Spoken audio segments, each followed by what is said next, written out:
ही जिनकी अंबर है अर्थात नग्न अवस्था में रहते हैं।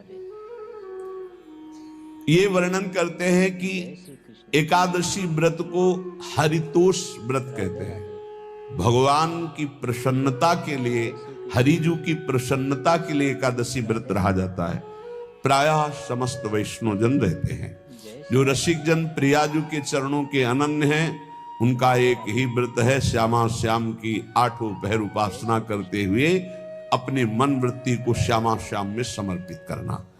पर जो एकादशी व्रत रहते हैं परम धन्य हैं, वो हरितोष व्रत है। अब एकादशी व्रत का नियम क्या है और कैसे एकादशी व्रत का फल मिलता है, कई बार चर्चा हुई। बहुत सुंदर शास्त्र प्रमाण के अनुसार श्री सनातन मुनि बोल रहे हैं, जिसे एकादशी रहनी हो और एकादशी का फल प्राप्त करना हो, उसको 3 दिन, एक तो दशमी और एक द्वादशी और फिर बीच में एकादशी, उसको 3 दिन संयम में रहना होता है, तब बीच की एकादशी का उसे फल प्राप्त होता है। जिसे एकादशी व्रत रहना हो उसका नियम है कि दशमी के दिन कांसे के पात्र का त्याग करें। वैष्णव सिद्धांत है कि कभी जिसमें मांस बना उस रसोई का भोजन न ग्रहण करे।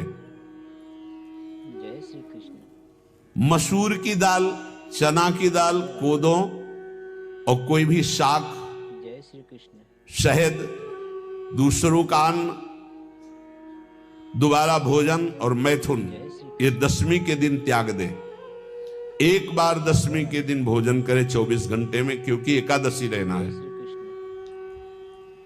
कांसे का पात्र, जिस रसोई में मांस बना उसके भोजन का त्याग, मसूर की दाल, चना, कोदो, शाक, मधु अर्थात शहद और दूसरे के द्वारा दिया हुआ भोजन और दोबारा भोजन और मैथुन क्रिया, इनका दशमी के दिन कभी भी प्रयोग ना करें। इन 10 वस्तुओं से वैष्णव दूर रहे दशमी के दिन। फिर एकादशी के व्रत में, ये पीछे तो हम वर्णन कर ही चुके हैं, कहीं नहीं आया यहाँ कुटू का वो कचौड़ी पकौड़ी और सिंघाड़ा का हलवा और ये दुनिया के खीर और सब। ये एकादशी के दिन किसी भी तरह की गेम आदि क्रीड़ा ना खेले। जैसे अब आज व्रत है तो बैठे हैं अपना मोबाइल में गेम खेल रहे हैं, ऐसा कोई भी क्रीड़ा नहीं, द्यूत क्रीड़ा, किसी भी तरह का गेम, ये सब खेल नहीं। एकादशी के दिन उपासक को चाहिए कि वो किसी भी तरह की क्रीड़ा, मनोरंजन बिल्कुल नहीं, नींद नहीं लेनी उसको, न दिन में न रात में। एकादशी व्रत, और प्रायः पुराने महापुरुषों ने ऐसा किया है। रामदास जी डाकोर के रात में जाते थे,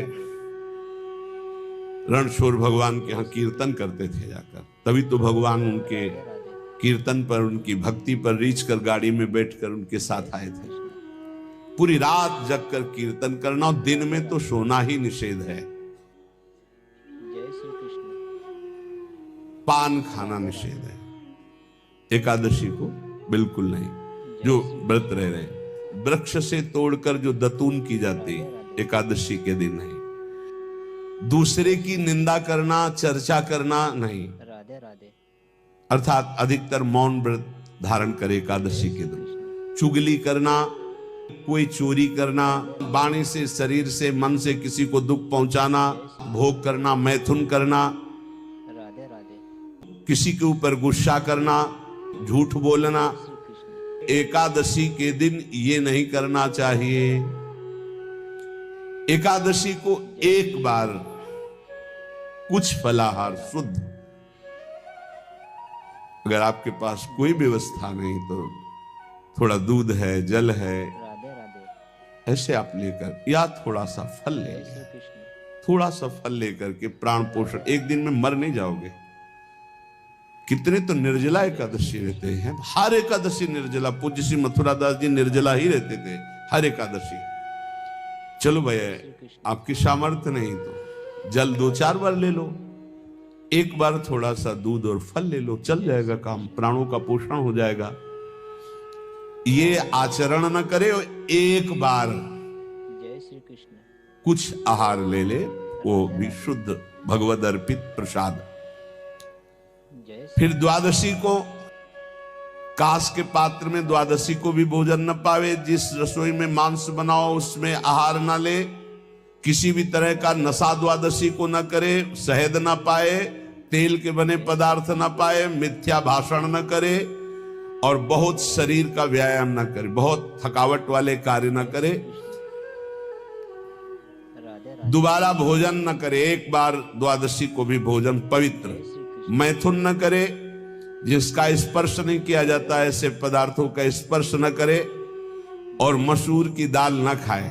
द्वादशी को जो इन नियमों का पालन करता है, दशमी द्वादशी ऐसे और एकादशी ऐसे, तब उसे एकादशी व्रत का फल प्राप्त होता है। जय श्री कृष्ण। उपासक को चाहिए राधे राधे कि इन नियमों से व्रत का अनुष्ठान करे, मनमानी आचरण न करे। सबसे प्रार्थना जो एकादशी रहते हो, हरितोष व्रत इसे कहते हैं, भगवान की प्रसन्नता के लिए रहा जाता है, रहना चाहिए, जो अपनी आचार्य परंपरा में हैं जैसे, जिनका सिद्धांत है। पर रहने का सिद्धांत ये श्री सनत कुमार जी वर्णन, श्री सनक जी महाराज, ये सनत कुमार जी वर्णन की।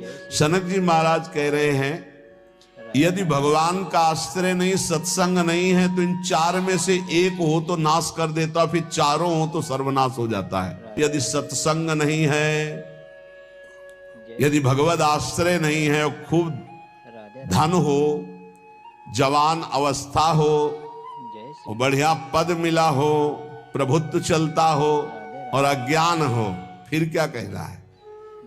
बोले ये चारों जहां मौजूद होते हैं वहां सर्वनाश का खेल शुरू हो जाता है।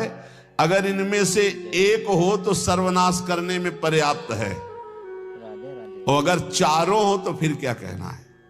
जवान हो, खूब रुपया पैसा हो, कोई पद हो, कोई अधिकार हो बड़ा, फिर और अज्ञानी हो, तो बोले एक नाश कर देगा, फिर चारों तो नाश ही कर देंगे। अगर सत्संगी है तो ये चारों महान कार्य कर देंगे। जवान है, खूब दूसरों की सेवा, मेहनत पूर्वक धन संपत्ति कमाकर माता पिता की सेवा, परिवार की सेवा,